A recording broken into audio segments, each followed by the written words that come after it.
Hello students, last classes में हम जो है लेंथ को मेजर करने के लिए इनडायरेक्ट मेथड्स की स्टडी कर रहे थे।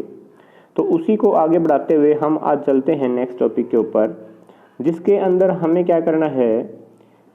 कोई हिल है हमारे पास, पहाड़ी है, हमें उसकी डिस्टेंस मेजर करनी है किसी पॉइंट से।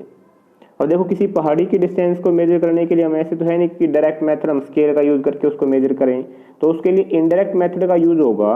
और वो इनडायरेक्ट मेथड कौन कौन से होंगे वो हम देखते हैं। तो सबसे पहला हमारा जो मेथड है इसको मेजर करने के लिए वो है रिफ्लेक्शन और इको मेथड। इको जो है आपने 9th क्लास में पढ़ा होगा, जो आवाज गूंजती है उसको हम इको बोलते हैं। मतलब हमारी जो साउंड है वो किसी ऑब्जेक्ट से टकरा के वहां से रिफ्लेक्ट होके वापस हमें सुनाई देती है, उसको बोलते हैं इको। तो रिफ्लेक्शन या इको मेथड क्या होता है इसको हम देखते हैं डिटेल में। तो मान लेते हैं कि यहाँ पे एक ऑब्जेक्ट है, या यहाँ पे कह सकते हो ऑब्जर्वर है, और यहाँ पे एक पहाड़ी है। हमें यहाँ से यहाँ तक की डिस्टेंस फाइंड आउट करनी है। तो हम क्या करेंगे, यहाँ से कोई साउंड भेजेंगे इस तरफ, इस डायरेक्शन में। और जैसे ही यहाँ से साउंड छोड़ी, हम जो है अपनी स्टॉप वॉच को ऑन कर लेंगे। अब ये साउंड इधर जाएगी, इस पहाड़ी से टकरा के वापस इस तरफ आएगी। रिफ्लेक्शन के बाद जब उसको सुनेगी तो एक्चुअल जब हमने छोड़ दी थी और वापस जब हमें आवाज सुनी, उसके बीच में कुछ टाइम का डिफरेंस होता है। उस टाइम को हम स्टॉप वॉच के द्वारा नोट कर लेंगे। तो देखो, हमें ये पता चल गया कि साउंड को यहाँ से इधर जाने में और वापस यहाँ तक आने में कितना टाइम लग गया। टाइम का हमें पता चल गया। साउंड जो हमने छोड़ी है उस साउंड की स्पीड हमें पता होती है कि वो किस स्पीड से चलती है। तो देखो, अगर आपको स्पीड पता हो, टाइम पता हो, तो क्या आप डिस्टेंस फाइंड आउट कर सकते हैं? बिल्कुल फाइंड आउट कर सकते हो। सिंपल सा मेथड होता है, डिस्टेंस होता है स्पीड इनटू टाइम। क्लियर है? तो ये बेसिक हमारा कंसेप्ट रहेगा जिसका हम यूज करेंगे इसकी डिस्टेंस को फाइंड आउट करने में। तो चलिए अब देखते हैं हमें क्या करना है। To find the distance of a hill, कि हमें एक पहाड़ी की दूरी निकालनी है। तो हम क्या करेंगे, एक गन इज फायर्ड। हमने एक गन फायर की, मतलब हमने बुलेट फायर की, तो उससे क्या होगा, साउंड प्रोड्यूस होगी।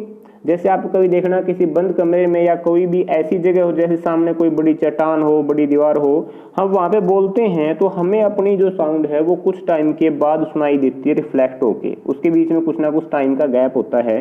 तो जब यहाँ से गन को फायर करेंगे तो उसकी जो साउंड है वो पहाड़ी से टकरा के रिफ्लेक्ट होके जब वापस सुनेगी, तो एक्चुअल फायर की साउंड और रिफ्लेक्शन की साउंड में कुछ टाइम इंटरवल का जो कुछ टाइम है उसका डिफरेंस होगा।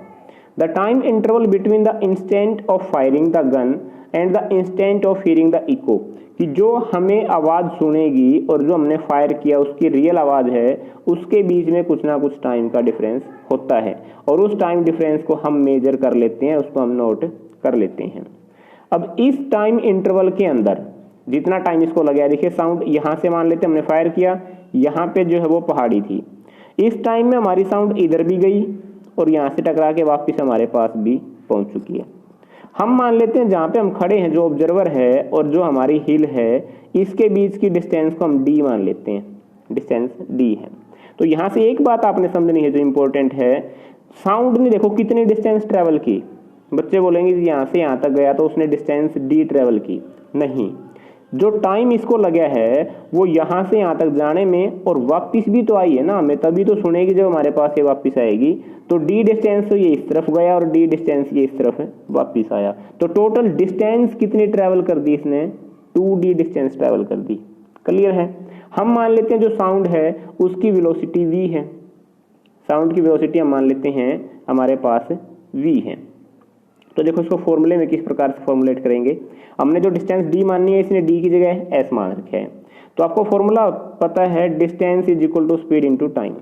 हम मानेंगे let t is the time, जो टोटल टाइम है taken by the sound observer से और हिल तक टकरा के वापस आने में जो टाइम इंटरवल है वो हमने मान लिया t।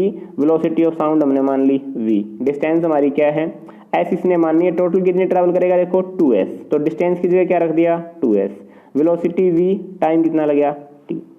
अब हमें क्या चाहिए, हमें तो सिर्फ ऑब्जर्वर से पहाड़ी तक की डिस्टेंस चाहिए। इस 2 की तो हमें यहाँ पे कोई जरूरत ही नहीं है इस तरफ, तो 2 को उठा के ले जाओ इस तरफ।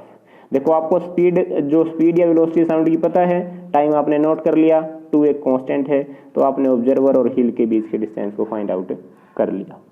क्लियर है। यही मेथड हम अलग अलग केस में करेंगे। यहाँ पे तो हमने एक साउंड ली थी, आगे हम लेजर ले लेंगे, उसके बाद हम रडार में रेडियो वेव ले लेंगे, उसके बाद अल्ट्रासाउंड ले लेंगे। अलग अलग प्रकार की वेव्स को छोड़ के हमें क्या होता है, देखो उनकी वेलोसिटी पता होती है। जैसे लाइट है, लाइट की वेलोसिटी हमें पता है कितनी होती है, साउंड है, साउंड की स्पीड हमें पता है कितनी होती है। तो उनका यूज करके हम अलग अलग डिस्टेंस को मेजर कर सकते हैं।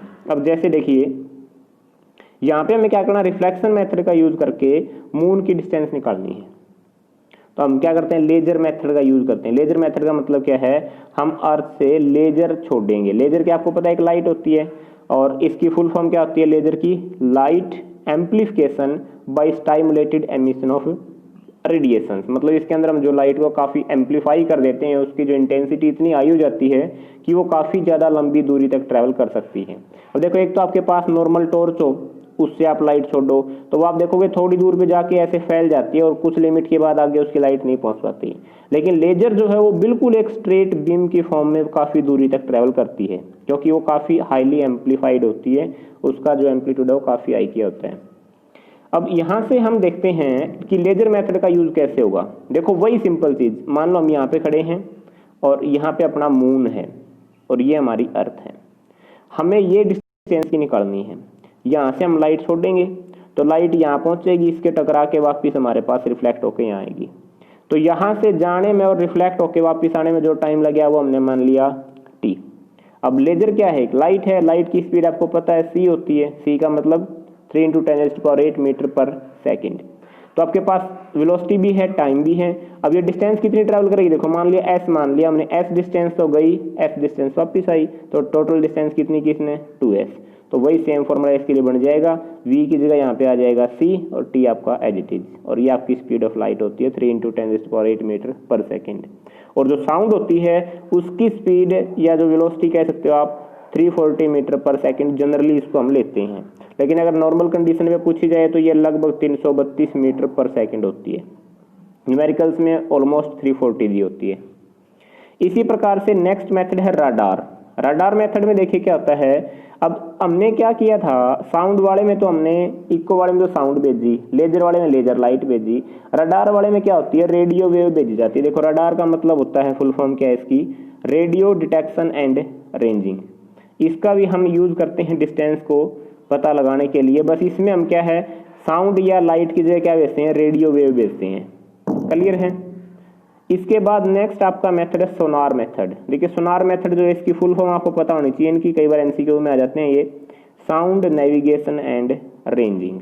साउंड नेविगेशन एंड रेंजिंग, इसके अंदर आपको ये बताना चाहिए कौन सी वेव यूज की जाती है, अल्ट्रासोनिक वेव का इसके अंदर यूज किया जाता है, जिनकी फ्रीक्वेंसी 20,000 हर्ट्ज से ज्यादा हो, जिनको हमारे ईयर्स नहीं सुन सकते। क्लियर है, तो इसके अंदर इसका यूज होता है। तो ये आपके थे कुछ डायरेक्ट या इनडायरेक्ट या रिफ्लेक्शन के मेथड्स जिसके द्वारा हम डिस्टेंस को मेजर कर सकते हैं। तो आज आपको यही मेथड्स करने हैं, नेक्स्ट हम करेंगे आगे नेक्स्ट क्लास में। Thank you.